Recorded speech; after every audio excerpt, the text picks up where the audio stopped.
ವಸತಿಗಾಗಿ B R Patil audio viral ವಿಚಾರಕ್ಕೆ ಸಂಬಂಧಪಟ್ಟಂತೆ ಮೈಸೂರಲ್ಲಿ ವಿಪಕ್ಷ ನಾಯಕ ಆರ್ ಅಶೋಕ್ ವಾಗ್ದಾಳಿಯನ್ನ ಮಾಡಿದ್ದಾರೆ. ಹೈಕಮಾಂಡ್ ಕಪ್ಪ ಕಾಣಿಕೆಗೆ ರಾಜ್ಯ ಸರ್ಕಾರದಿಂದ ಲೂಟಿ ನಡೀತಾ ಇದೆ ಅಂತ ಮೈಸೂರಲ್ಲಿ ವಿಪಕ್ಷ ನಾಯಕ ಆರ್ ಅಶೋಕ್ ವಾಗ್ದಾಳಿಯನ್ನ ಮಾಡಿರುವಂಥದ್ದು. ಸರ್ಕಾರದಲ್ಲಿ ಪ್ರತಿ ಇಲಾಖೆಯಲ್ಲೂ ಭ್ರಷ್ಟಾಚಾರ ನಡೀತಾ ಇದೆ. ಬಡವರ ಮನೆ ಹಂಚಿಕೆಯಲ್ಲಿಯೂ ಕೂಡ ಹಣ ವಸೂಲಿ ನಡೀತಾ ಇದೆ. ಈ ಹಿನ್ನೆಲೆಯಲ್ಲಿ ನಾಳೆಯಿಂದ ಬಿಜೆಪಿ ಹೋರಾಟದ ರೂಪುರೇಷೆ ಸಿದ್ಧವಾಗುತ್ತೆ ಅಂತ ಮೈಸೂರಲ್ಲಿ ವಿಪಕ್ಷ ನಾಯಕ ಆರ್ ಅಶೋಕ್ ವಾಗ್ದಾಳಿಯನ್ನ ಮಾಡಿದ್ದಾರೆ.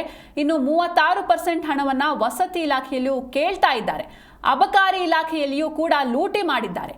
ವಾಲ್ಮೀಕಿ ಹಗರಣ, ಮೂಡ ಹಗರಣದಲ್ಲೂ ಲೂಟಿ ಆಯಿತು. ಇನ್ನು ಮುಖ್ಯಮಂತ್ರಿಯಿಂದ ಎಲ್ಲ ಸಚಿವರವರೆಗೂ ಲೂಟಿ ಮಾಡುವ ಕೆಲಸಕ್ಕೆ ಇಳಿದಿದ್ದಾರೆ ಅಂತ ಮೈಸೂರಲ್ಲಿ ವಿಪಕ್ಷ ನಾಯಕ ಆರ್ ಅಶೋಕ್ ವಾಗ್ದಾಳಿಯನ್ನ ಮಾಡಿದ್ದಾರೆ.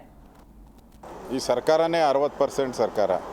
ಒಂದೊಂದು ಇಲಾಖೆಯಲ್ಲೂ ಭ್ರಷ್ಟಾಚಾರ ತಾಂಡ ಆಡ್ತಾ ಇದೆ. ಈಗ ವಸತಿ ಇಲಾಖೆ ಬಂದಿದೆ, ಅದರಲ್ಲಿ ಪ್ರತಿ ಮನೆ ಬಡವರ ಮನೆಗೂ ದುಡ್ಡು ಹೊಡೆಯುವಂಥದ್ದು 36% ಕಮಿಷನ್ ಕೇಳಿದ್ದಾರೆ ವಸತಿ ಇಲಾಖೆಯಲ್ಲಿ. ಇದರಿಂದ ಅಬಕಾರಿ ಇಲಾಖೆಯಲ್ಲಾಯಿತು. ಅಬಕಾರಿ ಇಲಾಖೆಯಲ್ಲಿ ಲೂಟಿ, ಅದು ಹಿಂದೆ ವಾಲ್ಮೀಕಿ ನಿಗಮದ ಲೂಟಿ ಆಯಿತು, ಹಿಂದೆ ಸಿದ್ದರಾಮಯ್ಯನ ಸೈಟು ಲೂಟಿ ಆಯಿತು. ಸರ್ಕಾರ ಮುಖ್ಯಮಂತ್ರಿಯಿಂದ ಹಿಡಿದು ಮಂತ್ರಿಗಳು, ಎಲ್ಲ ಮಂತ್ರಿಗಳು ಲೂಟಿಗಿಳಿದ್ಬಿಟ್ಟಿದ್ದಾರೆ. ಯಾಕಂದರೆ ಹೈಕಮಾಂಡ್ಗೆ ಕಪ್ಪ ಕಾಣಿಕೆ ಕೊಡೋದ್ರಲ್ಲಿ ನಾ ಮುಂದು ನೀ ಮುಂದು ಅಂತೇಳಿ ಕಪ್ಪ ಕಾಣಿಕೆನ ಯಾರು ಜಾಸ್ತಿ ಕೊಡ್ತಾರೋ ಅಲ್ಲಿ ಬೆಲೆ ಜಾಸ್ತಿ ಹೈಕಮಾಂಡಲ್ಲಿ.